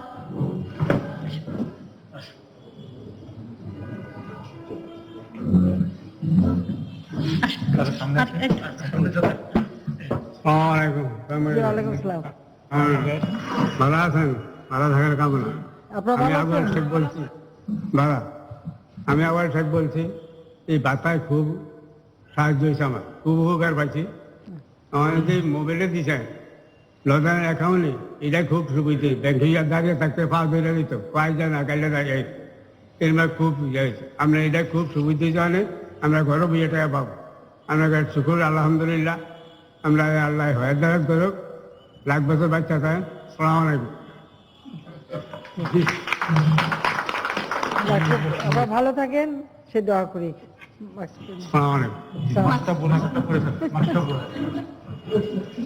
ঠিক আছে, থ্যাংক ইউ। জেলা প্রশাসক করতে হবে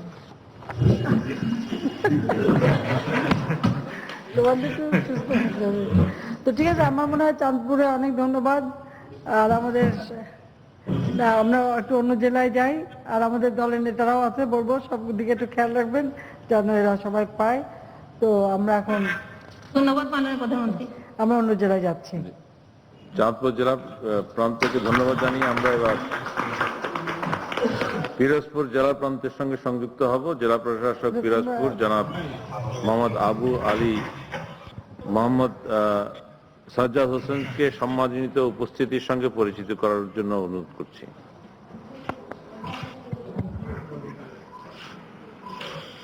ধন্যবাদ মাননীয় প্রধানমন্ত্রী। আসসালামু আলাইকুম।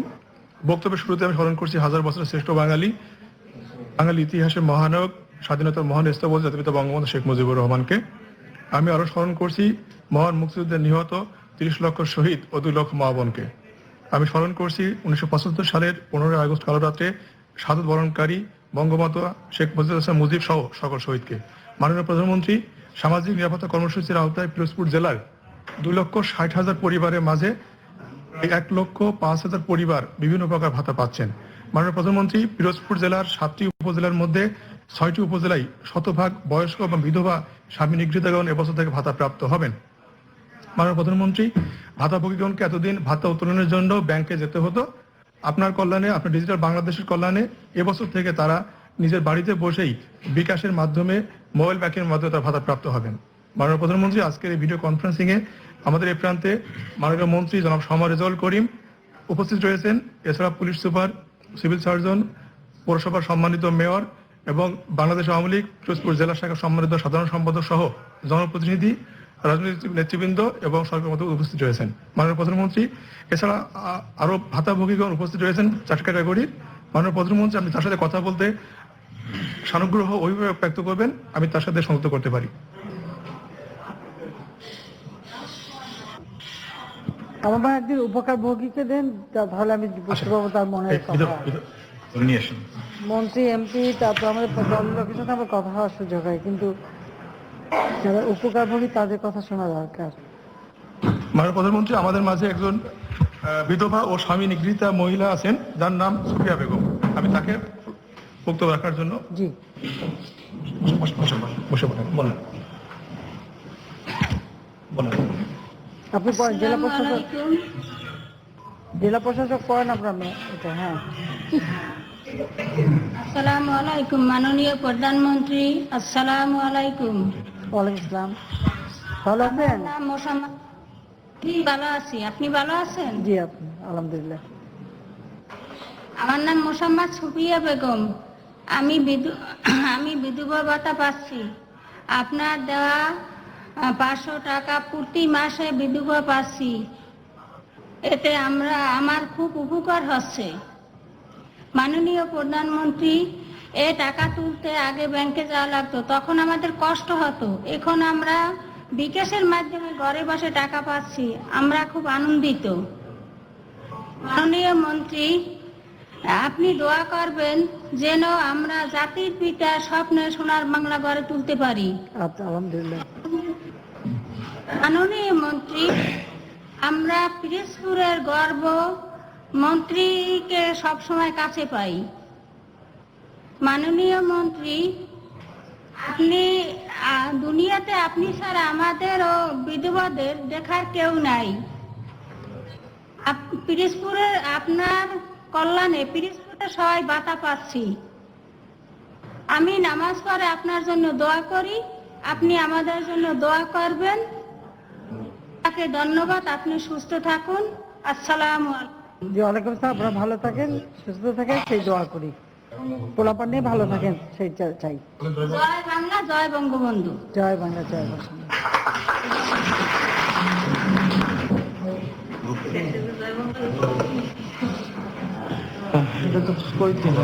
হ্যাঁ, আরেকজন তো ঠিক আছে। পিরোজপুরে তো কয়েকদিন আগেও কথা বললাম, পিরোজপুরে তো ঘন ঘন কথা বলা হচ্ছে। আমরা আরেকটা জেলায় চলে যাই। পিরোজপুর আপনাকে ধন্যবাদ জানাচ্ছি। আমরা এখন পিরোজপুর তো আবার নেইবার লালমনিরহাট জেলা প্রান্তে সংযুক্ত হতে চাচ্ছি। এখানে জেলা প্রশাসক লালমনিরহাট জনাব মোহাম্মদ আবু জাফরকে অনুরোধ করছি সম্মানিত সুধী মণ্ডলীর সঙ্গে পরিচিতি উপস্থাপনের জন্য। ধন্যবাদ। ধন্যবাদ স্যার। মাননীয় প্রধানমন্ত্রী, আসসালামু আলাইকুম। ওয়ালাইকুম আসসালাম। সামাজিক নিরাপত্তা বেষ্টনীর আওতায় বয়স্ক, বিধবা, প্রতিবন্ধী এবং শিক্ষা প্রতিবন্ধী ভাতা মোবাইল সার্ভিসের মাধ্যমে, আর্থিক প্রতিষ্ঠানের মাধ্যমে সহজে সাধারণ মানুষের দেওয়ার মহান উদ্যোগ গ্রহণ করার আপনার প্রতি কৃতজ্ঞতা এবং শ্রদ্ধা জানাচ্ছি। ক্ষুধা দারিদ্র্য মুক্ত সোনার বাংলার স্বপ্নদ্রষ্টা, সর্বকালের সর্বশ্রেষ্ঠ বাঙালি স্বাধীনতার মহান স্থপতি জাতিপিতা বঙ্গবন্ধু স্মৃতির প্রতি গভীর শ্রদ্ধা জানিয়ে শুরু করছি। জাতির পিতার জন্মশতবার্ষিকী, মুজিব বর্ষে এবং স্বাধীনতার সুবর্ণ জয়ন্তীর প্রাককালে মোবাইল সার্ভিসের মাধ্যমে আর্থিক প্রতিষ্ঠানের সহজভাবে ভাতাভোগীদের ঘরে বসে এই সুফল দেওয়ার জন্য, যুগান্তর উদ্যোগ গ্রহণ করার জন্য আপনাদের ধন্যবাদ জানাচ্ছি। আপনি ডিজিটাল বাংলাদেশ গড়ার কারণে কোটি মানুষ ঘরে বসে এই সুবিধা এবং সুফল পাচ্ছে। এই কর্মসূচির আওতায় আমাদের লালমনিরহাট জেলায় 1,25,702 জন ভাতাভোগী এই সুফল পাবেন। এবং মাননীয় প্রধানমন্ত্রী, আগে দূর দূরান্ত থেকে উপজেলা এবং জেলায় এসে ভাতা উত্তোলন করতে হতো, এখন ঘরে বসে আর্থিক সেবার মাধ্যমে সহজে বিকাশের মাধ্যমে তারা মোবাইলে এই অর্থ পাবেন এবং তাদের দুঃখ কষ্ট এবং তাদের সময় অনেক বাঁচবে, দুঃখ কষ্ট অনেক কমবে। মাননীয় আপনার সদাবদ্ধ জানাচ্ছি, মুজিব বর্ষে লালমনিরহাট জেলায় ভূমিহীন গৃহহীন প্রায় 1000 পরিবার আস্থান প্রকল্পের মাধ্যমে পাকা ঘর, জমি সহ পাচ্ছেন। এবং আপনার সুদূরপ্রসারী চিন্তা এবং দূরদর্শিতায় লালমনিরহাট জেলায় বঙ্গবন্ধু এভিয়েশন এবং এয়ারস্পেস ইউনিভার্সিটি এখানে প্রতিষ্ঠিত হয়েছে। মাননীয় প্রধানমন্ত্রী, এই জন্য আপনাকে বিশেষভাবে ধন্যবাদ জানাই। আমাদের এই প্রান্তে মাননীয় সংসদ সদস্য বীর মুক্তিযোদ্ধা জনাব মোতাহার হোসেন এমপি লালমনিরহাট 1 উপস্থিত রয়েছেন। এখানে সম্মানিত জনপ্রতিনিধি হিসেবে আমাদের জেলা পরিষদ সম্মানিত চেয়ারম্যান, এখানে পুলিশ সুপার রয়েছেন, সরকারি কর্মকর্তা বিন্দু রয়েছেন, আমাদের বিভাগীয় পরিচালক সমাজসেবক এখানে উপস্থিত রয়েছেন এবং এই প্রকল্পের এই ভাতাভোগীর উপকারভোগীগণ এখানে রয়েছেন। আপনি যার সঙ্গে কথা বলার সঙ্গে ইচ্ছা প্রকাশ করবেন, আমি তার কাছে আমরা এই মাইক্রোফোন হস্তান্তর করব। মাননীয় প্রধানমন্ত্রী, আপনাকে ধন্যবাদ, আপনার দীর্ঘায়ু ও সুস্বাস্থ্য কামনা করছি। জয় বাংলা, বাংলাদেশ চিরজীবী হোক। অনেক অনেক ধন্যবাদ। লালমনিরহাট, কুড়িগ্রাম এইসব এলাকা একসময় খুবই অবহেলিতই ছিল, যে কারণে আমরা উদ্যোগ নিয়েছি যে এইসব অঞ্চলগুলিকে আরো যোগাযোগ ব্যবস্থা বাড়ানো, সেই সাথে সাথে আর্থসামাজিক উন্নতি যাতে হয় তার ব্যবস্থা করে দেওয়া। সেই লক্ষ্য নিয়ে অনেক কাজ আমরা করে যাচ্ছি। আর বিশেষ করে এই সিভিল এভিয়েশন ইউনিভার্সিটিটা খুব উপকার করবে। ধীরে ধীরে ওখানে আরো অনেক প্রতিষ্ঠান গড়ে উঠবে। এই একটা ভালো প্রতিষ্ঠান হলে তাকে ঘিরে আরো প্রতিষ্ঠান গড়ে উঠবে। এখানে যেমন আমরা ইউনিভার্সিটি দিয়েছি এভিয়েশনে, আবার কুড়িগ্রামে দিচ্ছি হচ্ছে আমরা কৃষি বিশ্ববিদ্যালয়টা। এভাবে এক এক জায়গায় আমরা একটা করে দিচ্ছি মানুষের কাজের জন্য। তো ওখানে যারা আমি একটু উপকারভোগী যারা, তাদের কথা শুনতে চাই। দাদা একটু বলুন। ইশার দিচ্ছি, আমাদের এখানে বিধবা এবং স্বামী নিগৃহীত ভাতা লিলি বেগম, তার কথা শুনছি। বলা শুরু করুন।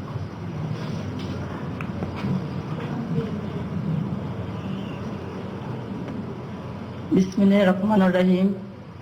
মাননীয় প্রধানমন্ত্রী, আসসালামু আলাইকুম। ওয়ালাইকুম আসসালাম।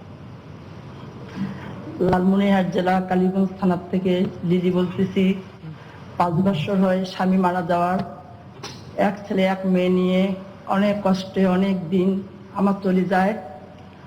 নুরুজ্জামান চাচা এমপি মহোদয়, উনি আমাকে ভাতা করে দেন। এই উনি যদি আমাকে করে না দেন, তাহলে আমার ভিক্ষুকের মতো বাচ্চা কাচ্চা নিয়ে মানুষের দাঁড়ে দাঁড়ে অসহায় অবস্থায় আমাকে থাকা লাগতো। তবে এই ভাতা পেয়ে সোনালী ব্যাংকে যাই, সারাদিন যায়, পরের দিন যায়, তারপরে অনেক কষ্ট করি এই টাকাটা আমি পাই। এখন আর আমাকে এই কষ্ট করা লাগে না, এই বিকাশ ফোনেই মাধ্যমেই আমি টাকা পাই। তারপর আপনাকে আমি দাওয়াত করি, আপনি লালমনিরহাট নদী ভাঙা এলাকা দেখে যান, আপনি তিস্তার ব্রিজ, শেখ হাসিনা ব্রিজ দেখে যান, মহিপুরের ব্রিজ, শেখ হাসিনা নামের ব্রিজ আপনি দেখে যান, তিস্তা নদীর পার। আপনার জন্য দুহাত তোলে আমি দোয়া করি, আপনার সামনে এসে কথা বলতে পাইছি মা হিসেবে। আপনি একজন স্বজনহারা, আমি একজন স্বজনহারা। এটাই। আপনি ভালো থাকেন, সেই দোয়া করি, সবসময় দোয়া করি। জয় বঙ্গবন্ধু, জয় হোক সবারই। আসসালামু আলাইকুম। আপনি ভালো থাকেন। ছেলে মেয়ে কয়টা? এক ছেলে এক মেয়ে। আচ্ছা, কি করে? ছেলে মেয়ে লেখাপড়া করে। আচ্ছা, ভালোভাবে পড়াশোনা করেন, আর আপনি একটু কাজ করেন, ভাতাও পাচ্ছেন, সেই সাথে নিজে কিছু কাজ করেন, ভালো থাকবেন। আচ্ছা,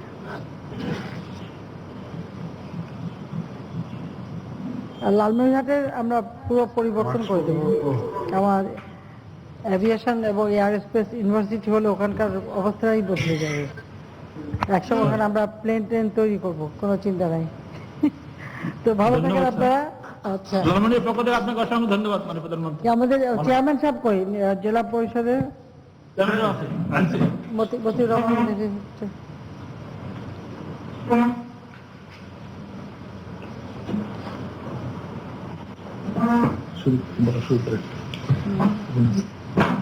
মাননীয় প্রধানমন্ত্রী, আপনাকে অসংখ্য ধন্যবাদ। কি খবর, কেমন আছেন? জি, আপনার দোয়া মাননীয় প্রধানমন্ত্রী। আপনাকে সুযোগ করে দেওয়ার জন্য আমি আপনাকে অসংখ্য কৃতজ্ঞতা এবং ধন্যবাদ জানাচ্ছি। খুব বেশি কথা বলবো না, আপনি বলেছেন যে আমাদের 1000 বছরের আরাধ্য পুরুষ, আরাধনা করে যাকে পেতে হয়েছে আমাদের জাতির পিতা বঙ্গবন্ধু শেখ মুজিবুর রহমান, তার নামে আপনি এখানে একটা ইউনিভার্সিটি করছেন, যেটি বাংলাদেশে প্রথম। সেই জন্য আমি লালমনিরহাটবাসীর পক্ষ থেকে আপনাকে কৃতজ্ঞতা এবং অভিনন্দন জানাচ্ছি। তাছাড়াও আপনি আমাদেরকে যত উন্নয়ন দিয়েছেন, সেই জন্য আমি আপনাকে কৃতজ্ঞতা জানাচ্ছি। আর আমাদের জন্য আজকে একটা সুখের দিন যে আপনার দুই খুব, আমি মনে করি, আপনজন এবং স্নেহভাজন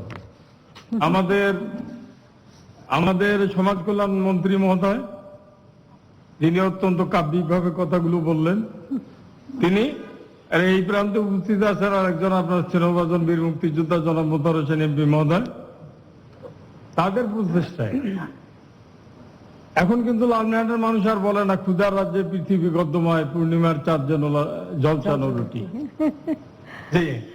ভাত দে হারামজাদা নইলে মানচিত্র খাবো। এটা কিন্তু লালমনিরহাটের মানুষ আর বলে না। আপনি 2008 সালে দিন বদলে সনদে আপনার প্রতিজ্ঞা ছিল, যদি লক্ষ্য থাকে অটুট, বিশ্বাস হৃদয়ে, হবেই হবে দেখা বিজয়। আপনি শুনিয়েছিলেন এই বাণী মাননীয় প্রধানমন্ত্রী। আজকে সেটা বাস্তবে রূপান্তরিত হয়েছে। সেই জন্য আপনার দলের একটা তৃণমূল পর্যায়ের কর্মী হিসাবে আমি নিজেকে গর্বিত মনে করি। যদি আল্লাহ সুযোগ দেয়নি কোনোদিন পার্লামেন্টে যাওয়ার, জানি না আর কি। তো তো যাই হোক, মাননীয় প্রধানমন্ত্রী, আমার সামান্য দুইটা, আপনি মাননীয় আমাদের সাবেক মন্ত্রী মোতার ভাইয়ের একটা ডিও লেটারের বলে আপনি লালমনিরহাটে একটা অর্থনৈতিক জোন করার জন্য আপনার মন্ত্রণালয় থেকে একটা চিঠি এসেছিল। আমরা জায়গায় সিলেকশন করে পাঠিয়ে দিই, জেলা প্রশাসক মহোদয়ের নেতৃত্বে আমরা পাঠিয়ে দিয়েছি। দয়া করে এটা যদি আপনার মাননীয় প্রধান একটু দয়া করে দিতেন। কোন জায়গাটা দিয়েছেন আপনারা, কোন এলাকাটা? আপনি তো এই এলাকাটা চিনেন, ওই যে ফায়ার ব্রিগেড, ওই যে আবুল ভাইয়ের বাড়ি যেতে যে জায়গাটা পড়ে, ওই ফায়ার ব্রিগেডের পাশে যে খালি জায়গাটা আছে মহেন্দ্রনগরে, আপনি যেখানে আমরা স্লোগান দিলাম শেখ হাসিনা আসছে, বৃষ্টি নামছে, আপনার মনে আছে মাননীয় প্রধানমন্ত্রী? বৃষ্টি নাই, বৃষ্টি নাই, আপনি ওখানে মঞ্চে দাঁড়ালেন আর ওখানে বৃষ্টি শুরু হলো, আমরা স্লোগান দিলাম শেখ হাসিনা আসছে, বৃষ্টি নামছে। আপনার নিশ্চয়ই মনে আছে? হ্যাঁ মনে আছে, খুব ভালো মনে আছে। হ্যাঁ, ঝড় ঝড় করে বৃষ্টি আসলো, ভিজে তার 2 দিন পরে দোয়া করার কথা ছিল বৃষ্টির জন্য। তারপর বললাম যে আমি আমরা মাইকিং করছিলাম, দোয়া করব আল্লাহর রহম আপনারা আগমনে, সেই সময় বৃষ্টিটা এসেছিল। ওই জায়গাটা থেকে আপনি যে মঞ্চে দাঁড়িয়ে বক্তৃতা করছিলেন তার ডান দিকে। আচ্ছা আচ্ছা, ঠিক ওই আছে, জায়গাটা একদম ফাঁকা। জি, আমরা দেখবো, ওটা করবো। এটা ধন্যবাদ মাননীয় প্রধানমন্ত্রী। আর আমাদের আমাদের মন্ত্রী মহোদয় আছেন, আমি বলছিলাম যে আজকে খুব স্মরণীয় দিন আমাদের জন্য, যে আপনি যে কর্মসূচির উদ্বোধন করছেন, তখন এই জেলার এক বরেণ্য বাবার গর্বিত সন্তান জনাব নুরুজ্জামান আহমেদ তখন এই মন্ত্রণালয়ের মাননীয় মন্ত্রী। এটা আমাদের জন্য গর্বের বিষয় মাননীয় প্রধানমন্ত্রী। মোতাহার তো ছিল আগে মন্ত্রী, এখন হয়েছে নুরুজ্জামান। লালমনিরহাট সবসময় তো মন্ত্রিত্ব পায়। আমি তো আগেই বলেছি আমি আপনারা অত স্নেহ পাই নাই, কিন্তু ওনারা 2 জন পেয়েছে। আপনি পান মানে আমি স্নেহবঞ্চিত একজন অভাগা, জোটে না, পুরো জেলায় তো আপনারা দিয়ে দিলাম। আমার ভাগ্যে পুরো জেলা দিয়ে দিচ্ছি তো আপনাকে, কি আশ্চর্য। আপনি স্মরণ রাখছেন, এইটাই আমার সবচেয়ে বড় পাওয়া। আপনাকে পুরো জেলার দায়িত্ব দিলাম না, লালমনিরহাট জেলা ধরেই দিয়ে দিলাম। জেলা আওয়ামী লীগের সাধারণ সম্পাদক এবং জেলা আমার যে চীনের সাথে একটা আপনার, আমি মানে ঘরোয়া ভাবেই কথাটা বলছি, আমাদের তিস্তা নদী খননের একটা প্রকল্প হওয়ার কথা ছিল। হবে হবে, সব হবে, সব নদী খনন করবো আমরা। ব্যাপক কর্মসূচি নিচ্ছি, ডেল্টা প্ল্যান নিচ্ছি, ডেল্টা প্ল্যান 2100, কোন নদী বাদ থাকবে না, সব আমরা খনন করে সমস্ত নদীগুলি আমরা চালু করবো, নদী পথগুলি সচল করবো। তিস্তা ব্রিজটাও তো আমার করে দেওয়া। তো ঠিক আছে, আমার আরো জেলা বক্সে আছে, আমার আরো অনেক প্রোগ্রাম। তো ভালো থাকেন মাননীয় প্রধানমন্ত্রী, আপনাকে অসংখ্য ধন্যবাদ আমাকে সুযোগ দেওয়ার জন্য। আচ্ছা, ভালো থাকেন। প্রধানমন্ত্রী এক্সপ্রেস ট্রেনটা দেওয়া লাগবে আমাদের, যেটা দিতে চাইছিলেন আপনি 11 সালে। 3 দিকে এক্সপ্রেস এমপি সাহেবের দাবির সীমা নাই। পাটগ্রামের জনসভায় আপনি ঘোষণা দিয়েছিলেন মাননীয় প্রধানমন্ত্রী, যেদিন 10 গ্রাম আঙ্গরপোতা উদ্বোধন করেন, উন্মুক্ত করেন আর কি, আপনি ঘোষণা দিয়েছেন। লালমনিরহাটের সাথে রংপুর গঙ্গাচড়া সংযোগ করে দিয়েছি, লালমনিরহাটের সাথে গাইবান্ধা সংযোগ করে দিয়েছি, ফুলবাড়ি সংযোগ করে, কতগুলি করে দিয়েছি। তাহলে অনেক দিয়েছেন, সেদিন বলছিলাম, এর আগের দিনে বলছিলাম। ঠিক আছে, ওকে, খোদা হাফেজ, এখন বিদায় নিচ্ছি আমি আরেক জায়গায় যাই। লালমনিরহাট জেলা প্রান্তকে ধন্যবাদ জানিয়ে আমরা এবার নেত্রকোনা জেলার সঙ্গে সংযুক্ত হব। জেলা প্রশাসক নেত্রকোনা জনাব কাজী মোহাম্মদ আব্দুর রহমানকে অনুরোধ করছি সংক্ষিপ্তভাবে উপস্থিত সুধীমণ্ডলের সঙ্গে সুধীমণ্ডলের পরিচিতি উপস্থাপনের জন্য। বিসমিল্লাহির রহমানির রহিম। মাননীয় প্রধানমন্ত্রী, আসসালামু আলাইকুম। আমি কাজী মোহাম্মদ আব্দুর রহমান, জেলা প্রশাসক নেত্রকোনা। নেত্রকোনা জেলাকে সামাজিক নিরাপত্তা কর্মসূচির ভাতা আর্থিক প্রতিষ্ঠান নগদের মাধ্যমে সরাসরি ভাতাভোগীর নিকট প্রেরণ কার্যক্রমের শুভ উদ্বোধন অনুষ্ঠান অন্তর্ভুক্ত করাই নেত্রকোনাবাসীর পক্ষ থেকে আপনাকে আন্তরিক ধন্যবাদ ও কৃতজ্ঞতা জানাই। আমি এই শুভ উদ্বোধন কার্যক্রমের শুরুতে স্মরণ করছি সর্বকালের সর্বশ্রেষ্ঠ বাঙালি জাতির পিতা বঙ্গবন্ধু শেখ মুজিবুর রহমানকে। ক্ষুধা ও দারিদ্র মুক্ত ন্যায় বিচার ভিত্তিক একটি সুখী সমৃদ্ধ সোনার বাংলা গড়ে তোলা ছিল জাতির পিতার আজীবন লালিত স্বপ্ন। জাতির পিতা 1974 সালে দরিদ্র অসহায় মানুষের জন্য সামাজিক নিরাপত্তা বেষ্টনীর আওতায় সর্বপ্রথম সুদমুক্ত ক্ষুদ্র ঋণ প্রদান কার্যক্রম চালু করেন। মুজিব বর্ষে জাতির পিতার প্রতি বিনম্র শ্রদ্ধা জ্ঞাপন করছি। মাননীয় প্রধানমন্ত্রী, আপনি 1996 সালে প্রথম সরকার গঠন করার পর দেশব্যাপী সামাজিক নিরাপত্তা কর্মসূচির আওতায় অসহায় মানুষের জীবনমান উন্নয়নের জন্য ভাতা প্রদান কার্যক্রম চালু করেন। নেত্রকোনা জেলায় সমাজসেবা অধিদপ্তর হতে বর্তমানে সামাজিক নিরাপত্তা কর্মসূচির আওতায় সর্বমোট 1,51,512 জন সুবিধাভোগী ভাতা গ্রহণ করছেন। মাননীয় প্রধানমন্ত্রী, সারা দেশের 112টি উপজেলার মধ্যে নেত্রকোনা জেলার নেত্রকোনা সদর ও বারহাট্টা উপজেলাকে শতভাগ বয়স্ক, বিধবা ও স্বামী নিগৃহীতা মহিলা ভাতা কর্মসূচির আওতায় অন্তর্ভুক্ত করায় নেত্রকোনাবাসীর পক্ষ থেকে আপনার প্রতি গভীর কৃতজ্ঞতা জানাই। মধ্যস্বত্বভোগীর দূরত্ব রোধ, বয়স্ক অসচ্ছল প্রতিবন্ধী মানুষের সময় ও অর্থ অপচয় রোধে ও কষ্ট লাঘবের জন্য মোবাইলের মাধ্যমে ডিজিটাল পেমেন্ট এক যুগান্তকারী পদক্ষেপ। মাননীয় প্রধানমন্ত্রী, সামাজিক নিরাপত্তা কর্মসূচির ভাতাসমূহ আর্থিক প্রতিষ্ঠান নগদের মাধ্যমে সরাসরি ভাতাভোগীর নিকট প্রেরণের এই শুভ উদ্বোধন অনুষ্ঠানে আমাদের মাঝে এখানে 4টি ক্যাটাগরির 16 জন ভাতাভোগী উপস্থিত আছেন।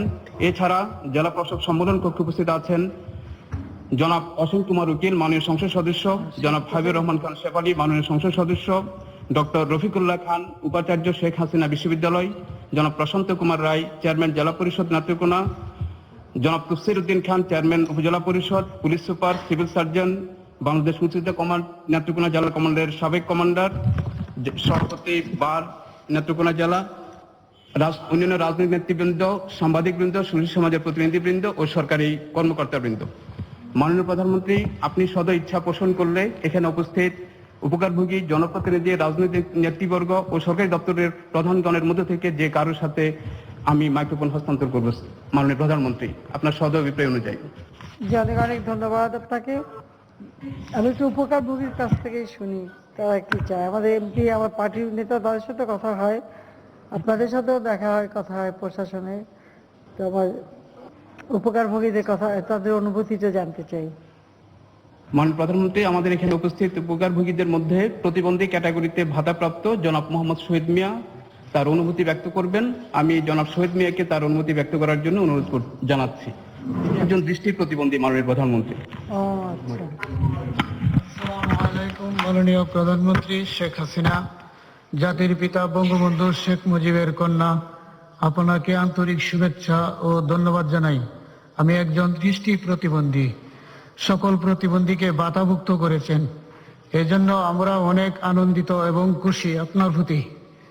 মাননীয় প্রধানমন্ত্রী, আজ থেকে আরো খুশি যে কষ্টের হাত থেকে আমাদেরকে বাঁচিয়ে এবং মোবাইলের মাধ্যমে টাকা পাওয়ার ব্যবস্থা করে দিয়েছেন। আপনাকে ধন্যবাদ জানাই। আপনার দেয়া টাকা পেয়ে আমরা অনেক আনন্দিত। মাননীয় প্রধানমন্ত্রী, আপনাকে ধন্যবাদ।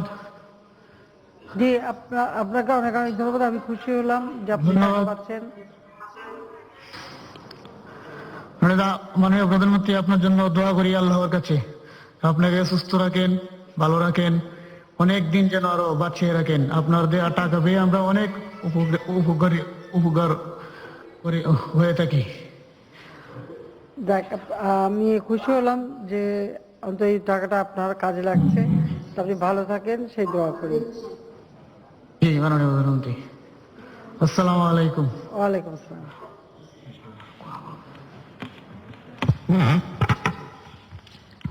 মাননীয় প্রধানমন্ত্রী, আমাদের এখানে আরো ভাতাভোগী আছেন। আপনার সদয় অনুমতি পেলে আমরা হয়তো আরেকজন ভাতাভোগীকে ঠিক আছে আরেকজন বলেন। হ্যাঁ, বয়স্ক, আমাদের এখানে বয়স্ক ভাতা ক্যাটাগরিতে আফরউদ্দিন উপস্থিত আছেন। আমি তাকে অনুমতি ব্যক্ত করার জন্য অনুরোধ জানাচ্ছি। বিসমিল্লাহির রহমানির রহিম।